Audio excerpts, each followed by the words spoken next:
پاکستان اور پاکستان سے میرے ساتھ شامل ہیں جناب خاور نعیم ہاشمی صاحب. سر السلام علیکم، کیسے ہیں آپ؟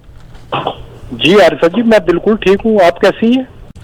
اللہ کا بہت شکر ہے. خاور نعیم ہاشمی صاحب، آج جب میں پاکستان کی نیوز دیکھ رہی تھی، پاکستان کی ٹیلی ویژن کے پروگرامز کے بارے میں جب میں سن رہی تھی تو it is heartbreaking, it is disappointing. اور اب میرے پروگرام کے پہلے حصے میں مجھے پتہ ہے کہ آپ کو بھی میری بات کا اتنا اثر نہیں، کیونکہ یہ ایک دیوانے کی بات تھی. آپ سمجھ سکتے ہیں کہ جب ہم رول ماڈل سیٹ کرتے ہیں ینگ جنریشن کے لیے یا لوگوں کے لیے، تو رول ماڈلز وہ ہوتے ہیں جن کی گفتار، جن کا طریقہ کار، جن کی ویلیوز جو ہوتی ہیں وہ بڑی معنی رکھتی ہیں. مگر انفارچونیٹلی اب جو ہمارے رول ماڈلز ہیں پاکستان کے پولیٹیشنز، رشوت کے لحاظ سے میں آج کے پروگرام کے شروع حصے میں بات کر رہی تھی کہ حدیث ہے الراشی والمرتشی کلہما فی النار، کہ رشوت لینے والا اور رشوت دینے والا دونوں جہنمی.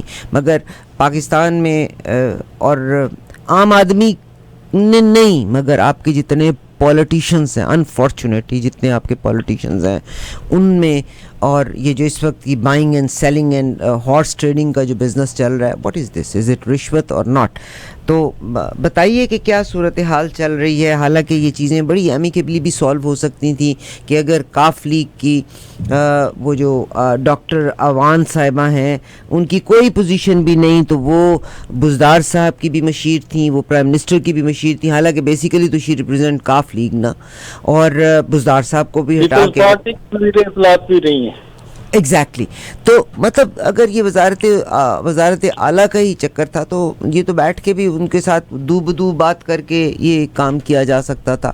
مگر اس وقت جو یہ کیوس کی سچویشن ہے پاکستان میں، واٹ اٹ از، اور آج پرائم منسٹر نے کہا ہے کہ جو اسپیکر ہیں وہ 21 مارچ کو اجلاس بھی بلا لیں پارلیمنٹ کا. تو آپ ہی کی زبانی سننا چاہتی ہوں کیونکہ آپ وہاں قریب بیٹھے ہیں، بتائیے. دیکھیے، ہم اپنے ناظرین کو بتاتے ہیں کہ پاکستان میں جو سیاست ہے، جو اقتدار ہے، لگ رہا ہے جیسے وقت ٹھہر گیا ہے. مطلب ہم جو گفتگو آج کر رہے ہیں، یہ گفتگو ہم پچھلے کئی ہفتوں سے کرتے چلے آ رہے ہیں، اور میں آپ کو ہر ہفتے میں ہم 2 دفعہ ملتے ہیں. جب بھی ملتے ہیں تو ہم کہتے ہیں کہ ایسے لگ رہا ہے کہ چند گھنٹوں کے اندر اندر کچھ ہونے والا ہے، ٹوٹ پھوٹ ہونے والی ہے، وزیر اعظم کے آنے والے ہیں جی. وہ شعر ہے، جی کا جانا ٹھہر گیا ہے، صبح گیا کہ شام گیا. یہ کہ جی عمران خان جو ہے وہ چند گھنٹوں کے مہمان ہیں جی. ان کی جو تمام اتحادی جماعتیں ہیں حکومت کی وہ ٹوٹ چکی ہیں جی، اور تحریک عدم اعتماد کے حق میں ووٹ دینے کا اعلان کر چکی ہے. تو یہ عجیب و غریب صورتحال ہے کہ آج حکمران جماعت پی ٹی آئی کے 5 منحرف ارکان قومی اسمبلی کیمروں کے سامنے آئے اور انہوں نے دعویٰ کیا کہ پی ٹی آئی کے 24 ارکان اسمبلی ایسے ہیں جو عمران خان سے انحراف کر کے اسلام آباد کے سندھ ہاؤس میں موجود ہے. تو اسلام آباد کا سندھ ہاؤس کیا ہے، یہ میں کلیئر کر دوں کہ سندھ ہاؤس کا مطلب ہے کہ وہ ایریا، ریزیڈینشل ایریا جو قومی اسمبلی کے ارکان جو ہے پیپلز پارٹی کے لیے، ان کے لیے جو مخصوص ہے، اس کو سندھ ہاؤس کہتے ہیں. اچھا. سندھ حکومت کا وہ ہیڈ کوارٹر ہے کہ جی پی ٹی آئی کے 24 ارکان قومی اسمبلی عمران خان کو چھوڑ کے جو ہے نا وہ اس سندھ ہاؤس میں بیٹھے ہوئے. یہ ایک بہت بڑا دعویٰ ہے. یہ 5 ارکان کیمروں کے سامنے آتے ہیں اور 5 کا تعلق پی ٹی آئی سے ہوتا ہے، اور وہ کہتے ہیں کہ ہمارے ساتھ جو ہے جی وہ منحرف ارکان کی تعداد 24 ہے. تو یہ بہت بڑا دعویٰ ہے، لیکن میرے خیال میں منحرفین کی تعداد جو ہے وہ 24 تو نہیں لیکن 12 تک ضرور ہو سکتی ہے. اگر 12 تک بھی ہے تو یہ 172 پہ چلے جائیں گے، 172 پہ چلے جائیں گے، تو پھر ایک ووٹ پھر کسی اور کا بھی لے کے 173 بھی کر سکتے ہیں جی. 173 کی ضرورت ہے، لیکن ان کا دعویٰ ہے اپوزیشن کا، پیپلز پارٹی کا خاص طور پہ، وہ تو جو عمران اپنا شہباز شریف صاحب ہے وہ تو امکان ظاہر کرتے ہیں کہ ہم جیت بھی سکتے ہیں، لیکن پیپلز پارٹی جو ہے وہ تو کلیئر ہے کہ کر رہی کہ جی ہم تو جیتے ہوئے ہیں، ہماری مطلوبہ گنتی جو ہے وہ پوری ہو جاتی ہے. صحیح. تو اس طرح، لیکن عرصہ بھی حقائق جو ہے ہم کیونکہ اگر ہم دوسروں پہ تنقید کرتے ہیں تو ہمیں تھوڑا سا صحافت میں غیر جانبدار ہو کے جو موقع ملا ہوا گفتگو کا، اس میں جانبداری جو ہے نا، غیر جانبداری وہ بہت ضروری ہے. جی سر. میں سمجھتا ہوں کہ عمران خان اگر چلے جاتے ہیں ان کے خلاف ووٹ آف نو کانفیڈنس ہو جاتا ہے، اس کے باوجود اقتدار نون لیگ اور پیپل پارٹی کو نہیں ملے گا. ہاں جی، ایمرجنسی لگ سکتی ہے، اس طرح کا کوئی اور اقدام کیا جا سکتا ہے. آپ مجھے بتائے، آپ بھی بہت سینئر جرنلسٹ ہیں اور آپ نے دنیا دیکھی ہوئی ہے اور آپ سارا دن پڑھنے والی ہیں، چیزوں کو دیکھتی ہیں، کہ پیپلز پارٹی اور نون لیگ کے مقابلے میں تیسری سیاسی قوت تیار کرنے کے لیے 20 سے 22 سال تک لگے. کیا اب اچانک اس تیسری طاقت کو جس کو 22 سال میں بڑھایا گیا آسانی سے فارغ کر کے اقتدار ان پرانی جماعتوں کو دے دیا جائے گا؟ آپ کے خیال؟ میرے خیال میں نہیں. میرے خیال میں یہ ایک مشکل مرحلہ ہے، اور جو لوگ شیخ رشید صاحب بہت ہمارے دوست ہیں، بڑے بوگیاں بھی مارتے ہیں، لیکن وہ کل انہوں نے کہہ دیا ہے کہ وہ تیسرا ہاتھ جو ہے آ جائے گا. اس کا مطلب ہے کہ عبوری حکومت آئے گی جو کہ ایمرجنسی نافذ ہو جائے گی. ایمرجنسی نافذ ہو سکتی ہے، ایمرجنسی منی مارشل ہی ہوتا ہے. تو اس طرح کا کچھ بھی ہو سکتا ہے. تو بہرحال آپ چودھری پرویز علیہ صاحب کی بات کر رہی ہیں. جی سر. میں تو حیران ہوں یار، کتنا سینئر موسٹ پولیٹیشین ہے پنجاب کے، پاکستان کے، اور انہوں نے جو لیگ کا لاہور میں مسلم لیگ کاف کا سیکریٹریٹ ہے اس پر اپنی تصویریں اور پوسٹر آویزہ کر دیے ہیں جن کے نیچے لکھا ہوا ہے وزیر اعلیٰ پنجاب چودھری پرویز علیہ. سیڈ ہے sir ji, very sad. What is this? Very irresponsible politics. Very irresponsible politics. اس ملک میں جو کچھ ہو رہا ہے تو بہرحال میں وہ بھی کود پڑے ہیں سر، آج وہ بھی کود پڑے ہیں آپ کی وہ جو جن کے ابا جی کی ڈیتھ ہو گئی تھی، جو کیا رسول پاک کی حرمت کی ایک پارٹی ہے، انہوں نے بھی آج کہا ہے کہ گورنمنٹ کو چاہیے کہ وہ یہ دیکھیے صاحب سیاسی بحران کا خاتمہ کرے حکومت. سربراہ TLP تحریک لبیک جو پاکستان ہے، انہوں نے کہا ہے کہ بھئی قبل از وقت الیکشن کرائیں. حالانکہ عمران خان صاحب نے کہا ہے کہ ہم 6 مہینے میں الیکشن کروا دیتے ہیں. تو واٹ از دا پرابلم کہ اپوزیشن امیڈیٹلی دے جسٹ، اور اگر عمران خان کی پارٹی نکل جاتی ہے، یہ تینوں دھڑے تو اکٹھے ایک جگہ پہ چلے گئے ہیں، چاہے وہ پیپلز پارٹی ہے، چاہے وہ نواز شریف ہیں، چاہے وہ باقی چھوٹی پارٹیاں ہیں، مگر پھر ان کی اپوزیشن کیا ہوگی؟ کیا پھر بھی یہ اکٹھے رہیں گے؟ MQM کا نام لیں، بلوچستان کی دونوں جو اہم جماعت ہے MQM. جی سر، جی سر، جی سر. MQM کا بھی اہم جماعت ہے. جی سر. وہ بھی جو ہے وہ پیپلز پارٹی کے انہوں نے کہا کہ جو آپ کریں گے وہی ہم کریں گے. ٹھیک سر، ٹھیک سر. تو کیا پھر ان کی اپوزیشن کیا ہوگی؟ اگر عمران خان نکل بھی جاتے ہیں، مائنس ہو جاتے ہیں، تو پھر ان کی اپوزیشن کیا ہوگی؟ یہ سارے پھر ٹوٹ جائے گا ان کا اتحاد؟ میرے خیال میں تو جوتوں میں دال بٹے گی. جوتوں میں دال بٹے گی، کیونکہ یہ ممکن نہیں ہے کہ پاکستان پیپلز پارٹی اور مسلم لیگ نون ایک ساتھ چل سکے. یہ ممکن نہیں ہے. اس پہ پرائم منسٹر کون بنے گا؟ تو پھر پرائم منسٹر کون بنے گا؟ نواز شریف صاحب تو کمپرومائز نہیں کریں گے، he just want to be the prime minister of Pakistan. تو who will be the prime minister? Zardari صاحب will be happy to be the president. آج کی نیوز ہے کہ جناب لندن سے شریف صاحب واپس آ رہے ہیں. آج منت صلاحی نے بھی ملاقات کرنے کے لیے نواز شریف کو جانا ہے. یہ تو بڑے عرصے سے سن رہی ہوں خبر. نہیں ہاشمی صاحب، آپ میرے ساتھ ہیں کہ لائن منقطع ہو گئی؟ لائن ہماری ڈسکنیکٹ ہو جاتی ہے. خبر نعیم ہاشمی صاحب کو ہم دوبارہ لینے کی اپنے ساتھ کوشش کرتے ہیں. آف کورس چند امپورٹنٹ نیوز ہیں جن کو آپ کے ساتھ میں نے ضرور شیئر کرنا ہے. پاکستان کی جو صورت حال ہے اس کے لحاظ سے صاحب، لاہور میں جو لاہور کا اسٹیڈیم قذافی اسٹیڈیم ہے، آپ کو معلوم ہے درمیان میں قذافی اسٹیڈیم کے نام کو چینج کر کے لاہور اسٹیڈیم بھی نام رکھا گیا تھا، مگر ایک بار پھر سے لاہور کے تاریخی اسٹیڈیم جو قذافی اسٹیڈیم ہے اس کا نام تبدیل کرنے پر غور کیا جا رہا ہے. مگر اس بار کہتے ہیں کہ یہ پکی طور پہ نام چینج ہو جائے گا. 50 سال پہلے لیبیا کے معمر قذافی کے نام پہ رکھا تھا، یہ بھٹو صاحب کا دور تھا.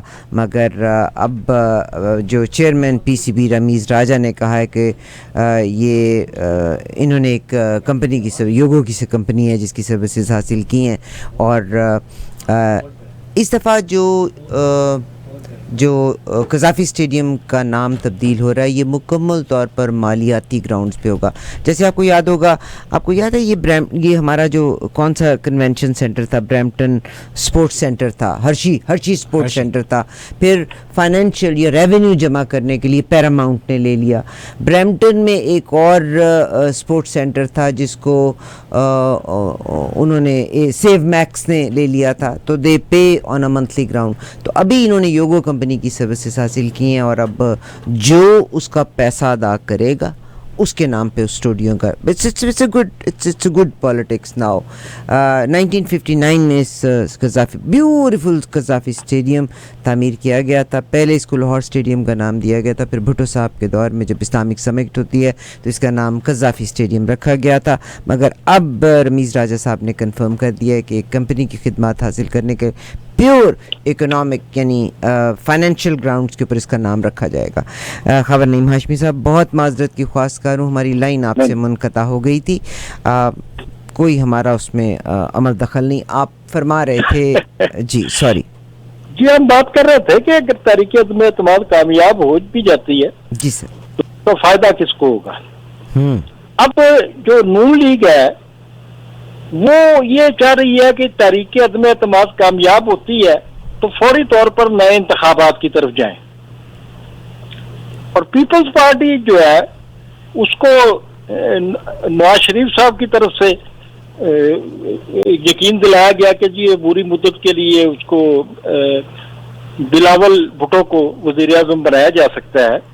لیکن میرے خیال میں یہ کوئی آسان باتیں نہیں ہیں کہ جی وہ بلاول بھٹو کو وزیر اعظم بنا دیں گے. اور پیپلز پارٹی یہ چاہ رہی ہے کہ ہمارا وزیر اعظم آ جائے، بلاول وزیر اعظم بن جائے، اور پھر اس حکومت کا باقی ماندہ ٹینیور جو ہے وہ پورا کیا جائے.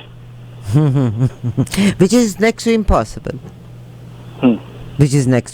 جی سر.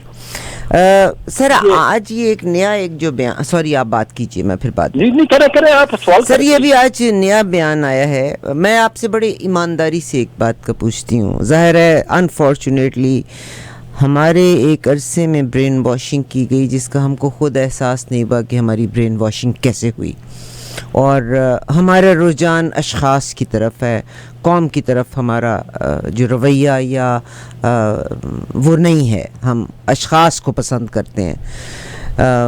مگر پاکستان کا اگر آپ ذکر کریں تو پاکستان کا ایک ادارہ جو آرگنائزڈ ادارہ ہے، ظاہر اس میں خامیاں ہیں. اکثر جرنلز ہمارے ساتھ بھی آتے ہیں، وہ کہتے ہیں تمام لوگ پاکستانی ہیں، بلٹ ان بیہیویئرز ہیں، ہر ایک میں غلطیاں، کمزوریاں اور سٹرینتھس ہوا کرتی ہوتی ہیں. مگر پاکستان کی آرمی کو ڈیفیم کیا جاتا ہے. مگر اس 3.5 سال کے بیچ میں جس چیز کو میں نے سب سے زیادہ دیکھا کہ جتنے آپ کے اعلیٰ ججز ہیں ان کو پچھلی حکومتوں نے نامزد کیا ہوا تھا، وہ پوزیشنز دی ہوئی تھی اور کہیں نہ کہیں ان کو نوازا گیا تھا. اس میں کوئی جھوٹ کی بات نہیں ہے.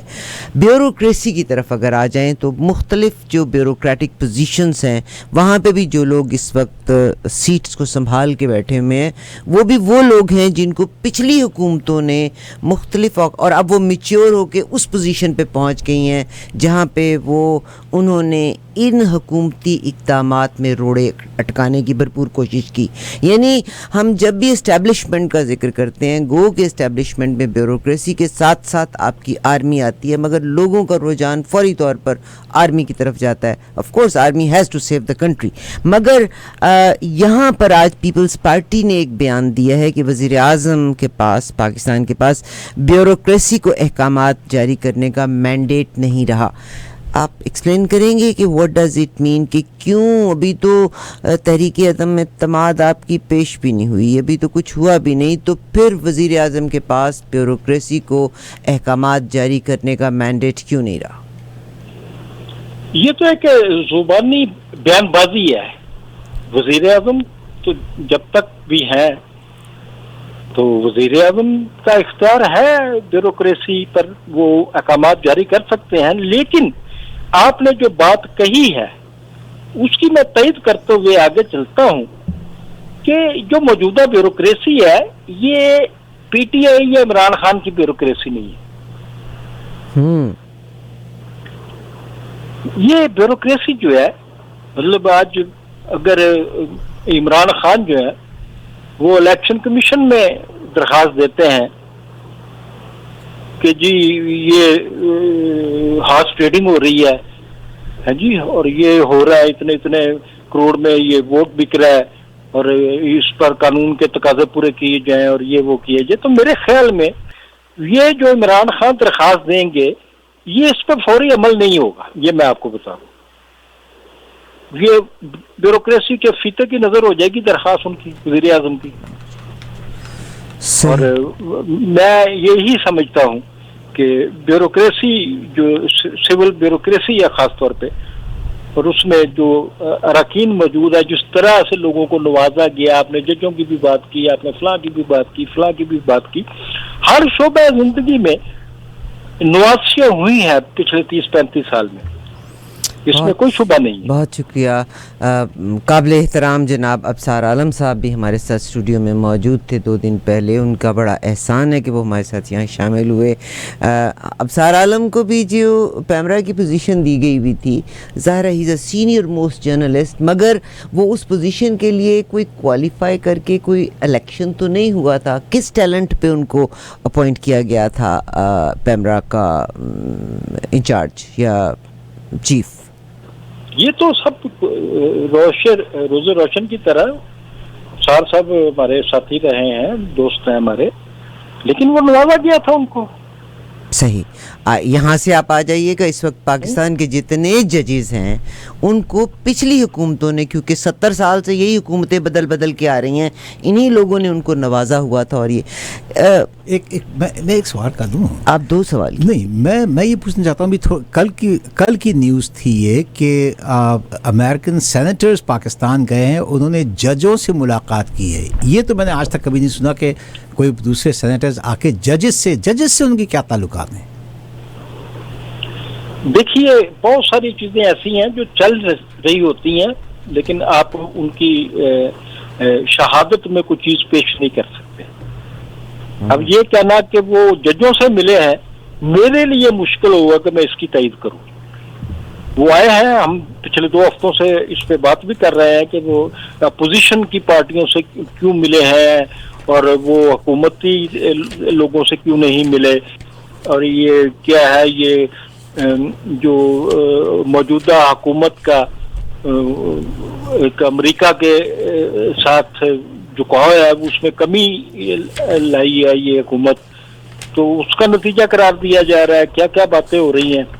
تو یہ پاکستان میں جو سیاست ہے ماجد بھائی، اس سیاست میں انٹرنیشنلزم جو ہے موجود ہے. سیڈ ہے، ویری سیڈ ہے، مگر پاکستان کی قوم کو اس کے بارے میں علم نہیں ہوتا. This is very very very sad. Anyways خبر نعیم ہاشمی صاحب میرے ساتھ، بہت شکریہ خبر نعیم ہاشمی صاحب کا. سوالات تو بے شمار سارے ہیں اور میری کوشش ہوگی کہ ہم کل بھی آپ کو، مجھے احساس ہے کہ ہم صرف منڈے اور تھرسڈے کا دن آپ کے ساتھ ہمارا ہوتا ہے، مگر کیونکہ اس وقت جو انسرٹنٹی پاکستان میں نظر آ رہی ہے اس کے حوالے سے ہمارا دل چاہتا ہے کہ ہم تازہ ترین صورتحال کے لیے آپ سے کل بھی بات کر پائیں. میرا آخری سوال، نواز شریف صاحب انہوں نے کہا ہے کہ واپس پاکستان آ رہے ہیں، ایک درست ہے یہ؟ میں نے کہا یہ بیان ہے، ایک بیان ہے، یہ درست بھی ہو سکتا ہے کہ